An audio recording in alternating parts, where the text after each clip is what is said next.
So what's up guys, nandito tayo ngayon sa Makati, sa Eton Tower at nandito tayo para subukan yung sushi marami.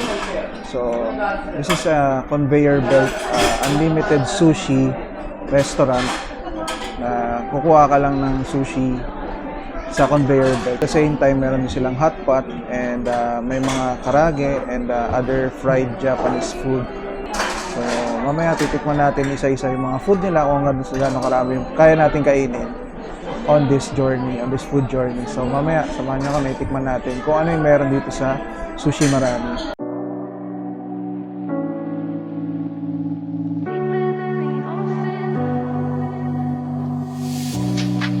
Don't know your name, don't know this feeling deep inside my chest. Going insane, but I go anywhere, it's your request. It's a blood rush, heart pump, red touch.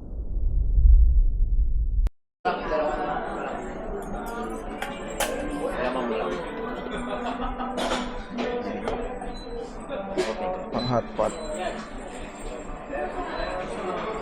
Magpe-prepare ka ng self-service naman siya kasi naka-conveyor belt ka naman.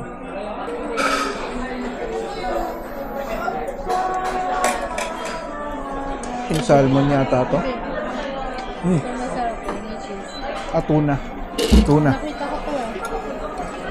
Tapos hindi pa ako naglagay ng wasabi. Lagyan natin ng wasabi. Tuna.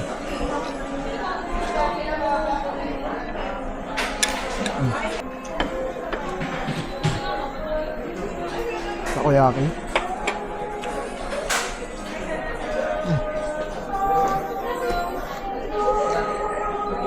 Tuna rin yan. Mackerel yata yung kanina. Kumain tayo ng takoyaki tsaka sa tuna. Tapos takoyaki. Dulas siya. Nakatakot-tabakan. Tikman natin. Tikman natin itong ginawa ni Mrs. na shrimp siya.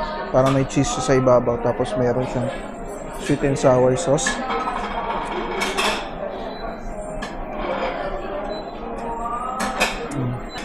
So, ang limit nila dito is 1 hour. Tapos, kuha ka na lang nakuha. Pero bawal syempre yung leftovers. May drinks na rin doon nakasama sa likod. Pero may separate na drinks na pwede ako kumuha sa refrigerator. Tikman natin yung takoyaki.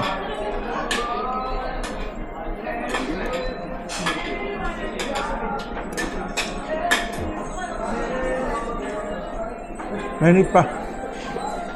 Mukhang bagong luto pa eh.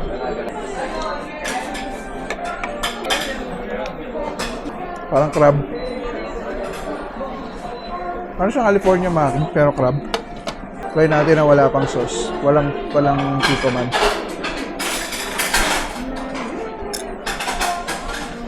Alam mo yung kani salad, parang ganun siya. Mayonnaise siya. Pero malakas makabusog to. Nakapatabrate pa lang tayo. Still 5. Quality tayo nito. Parang siya may oil. May sauce may oil.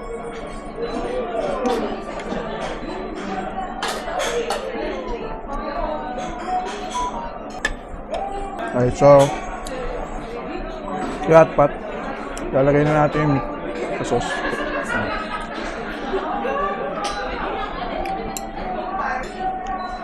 Kaya muna natin mag-boil. Okay, so kumuha tayo doon sa parang nila, buffet counter nila. Meron dong mga fried food like etong chicken karage, etong tonkatsu. Tapos eto, I think this is onion rings. Tapos kumuha tayo ng gyudon nila. Try natin yung gyudon. May egg siya kasama eh. Merong rice doon, pero syempre hindi na tayo kumuha ng rice kasi ang daming rice na rin yung yung sushi.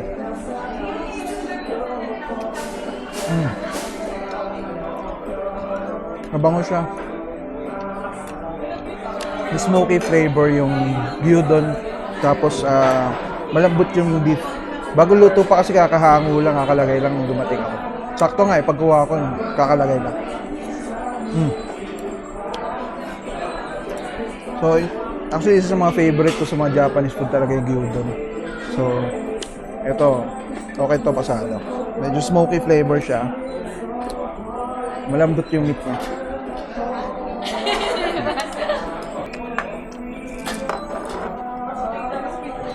Onion rings nga. Ito yung chicken karage nila.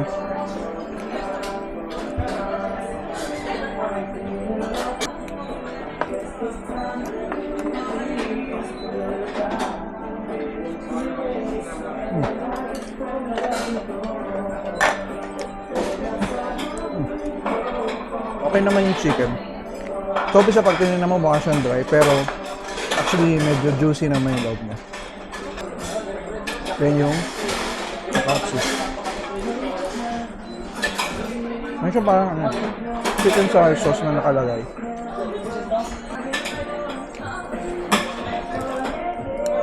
Ito may nabot sa atin. Ewan ko, parang ham. Ham to, no?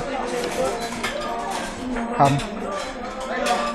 Ayan, ham siya. Tapos parang may gravy na sauce. Tikman natin. Parang pineapple. Yung sauce. Medyo maasim siya, pero medyo matamis din. Okay na may ham. Malambot siya, tapos smoky flavor. Sarap nitong gyudon. Busin na natin. Alright. So, mainit na yung hot pot natin. Ito na to. Kaya natin subukan. Mainit. Wala mo na sauce, try natin yun. Ito, I think this is fish, fish tofu yata ito. Kaya natin.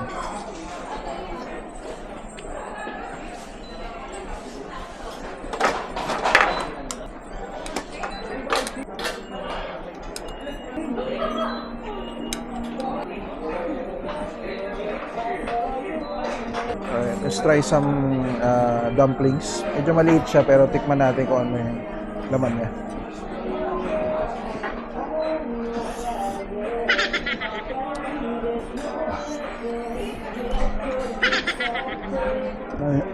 Alright.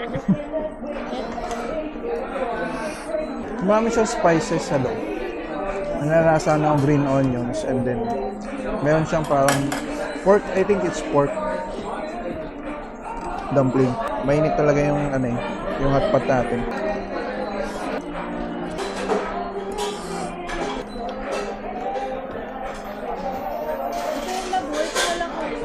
Okay, kumuha tayo na isa pa.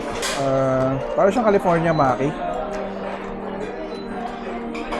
Mango yata yung nasa ibabaw. Hindi siya mukhang cheese eh. Try natin. Okay to kung medyo naumay ka na sa sa hot pot, patanggal umay. Try na natin yung broth nung hot pot nila kung yung lasa.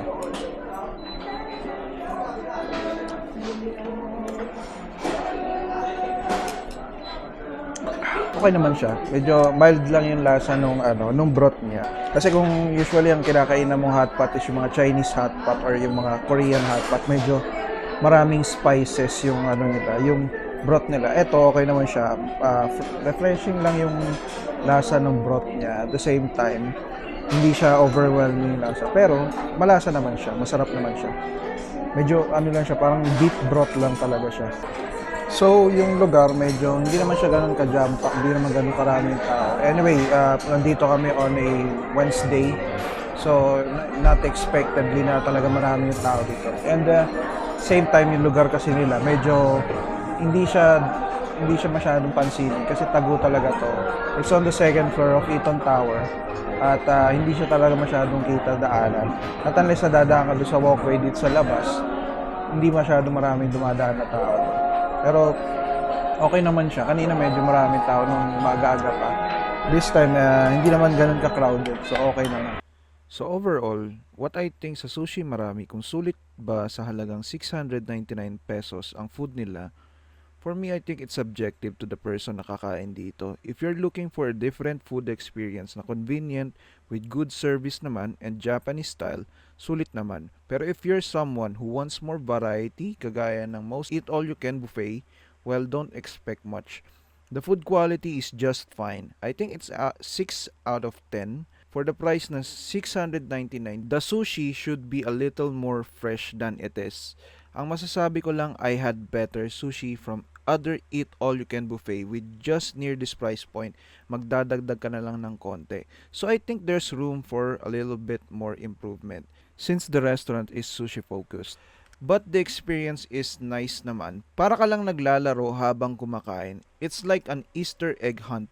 So if you want to try this, visit their Facebook page, Sushi Marami, or you can just Google Map and search for Eton Tower Makati. Nasa De La Rosa Street lang sila, you cannot miss it. So yun lang guys, if you guys enjoyed this, don't forget to like and subscribe to my channel. You can follow me on Facebook, YouTube, and also on TikTok. And with that, I will see you on the next video.